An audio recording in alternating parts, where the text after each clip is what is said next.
Welcome back to Quick Chats with Bridges. I'm your host, Anya Carver, and just as a reminder, in this series, I sit down and have quick conversations with members of our community who make Bridges' mission possible. I have not only one, but two very special guests, Mimi and Gary Thomas from North Point Construction Management. Thank you both for so much for joining me today. Thank you for having us. Thank you for having us. Absolutely. And without further ado, let's dive into it.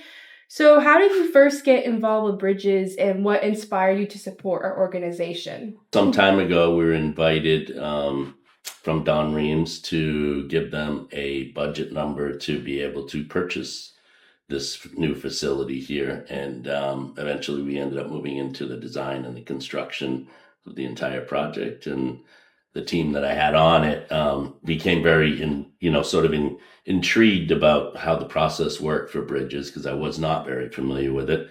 But between visiting the old site and having many conversations with Don and other people in the facility, it was interesting to us and the project manager I had at the time on the job. So I pay the bills at North Point. Mm-hmm. So I involved kind of on a, from a bird's eye view, but very interested to see how this all panned out because it was such a cool building. Yeah. And, what this service offers to the women in our community is, it's such a need. Mm-hmm. So it's absolutely. And we were happy to be a part too of that positive impact in the community. Yeah, absolutely. How do you support survivors of domestic and sexual violence in your day-to-day life?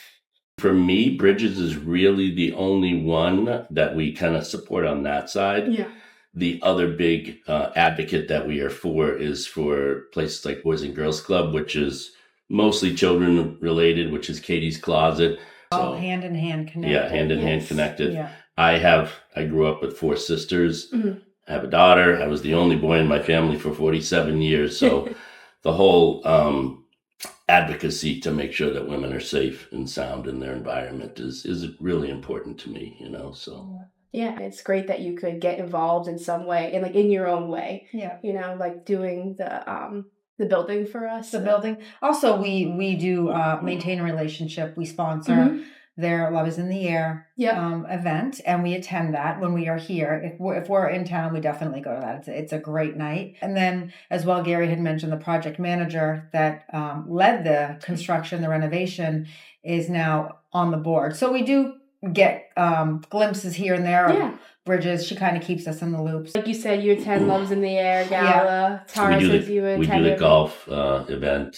Put together a team every year. Yeah, we help with the golf event. Yeah, and she said that as well. You always win one of the balloon prizes at the gala. Last year, 2025, I won 2. Oh. Yeah. 2 of the same night. Yeah. Yes, 2 of them. It's crazy. I'm never lucky. Yeah, you've never won it. That's the only event you've won stuff at. Yeah. It's kind of like, it's giving back to you in some way for all the help that you've done for Bridges. So that's great. Why do you believe this kind of support in our community with Bridges is so important? I think it goes back to making sure that women that have not had been in a great situation for domestic violence, I think them having a place to go is important. If it's not just the help here, but I know you guys have the assistance of having a temporary place for them to live while they're going through this process. Having raised a daughter and now raising a stepdaughter and having 4 sisters, I couldn't imagine them having to go through that stuff. So having that back support from the community and people like yourselves to be able to give them a chance to get back on their feet and understand this is not on you. It's somebody else's fault, not their fault. And being able to build them back stronger is pretty amazing. What I really enjoy being involved with these organizations and hearing people's stories and coming out of this on the other end, successful, thriving and feeling the need and the draw to want to give back. So they jump back in and they become involved. I think that's kind of the full circle.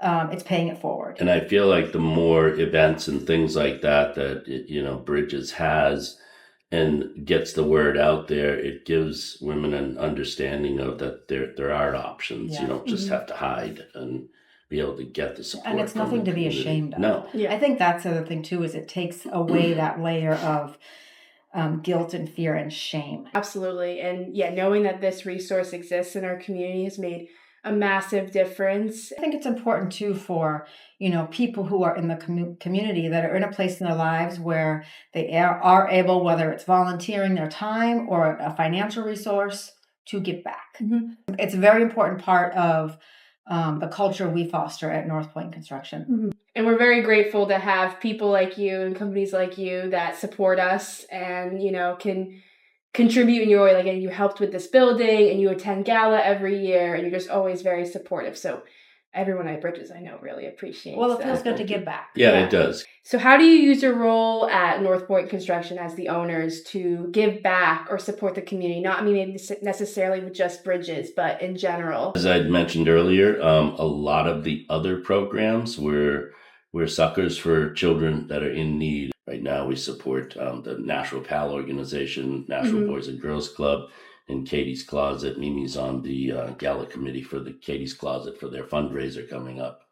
So it's nice to be able to see that we can help the community raise a bunch of monies and the need and requirements, and also bring a lot of our subcontractors into the program too, because, maintaining a facility like this is not an easy task. So anytime we can help get some of our subcontractors in on a building like this to be able to come by and help fix an electrical problem or a plumbing problem. I think too, it's the awareness, making people aware. As we've become involved with some of these organizations, it's been eye-opening. Mm-hmm. And once you learn the information, you can't unlearn it, and you want to make a difference. Mm-hmm. So it becomes more of a passion about sharing what you're learning. You learn that what little bit you can volunteer, donate, help, the impact that makes, people want to do it. They want to help. Yeah. What's a fun fact about you both that people might not know?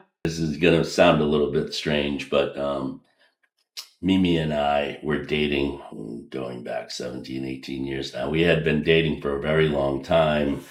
And I asked her to cover my front desk because my daughter was working for me at the time, and my daughter was moving to New York City. So Mimi started working for me temporarily I told her, maybe just a couple of months. And that was 18 years ago. Mm-hmm. But the fun fact I was going to get to was most people thought we were married for like 12 or 15 years.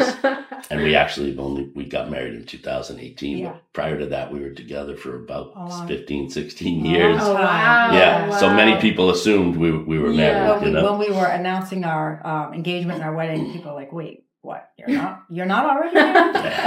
That is a good one. Yeah. It's like it was meant to be. Yeah.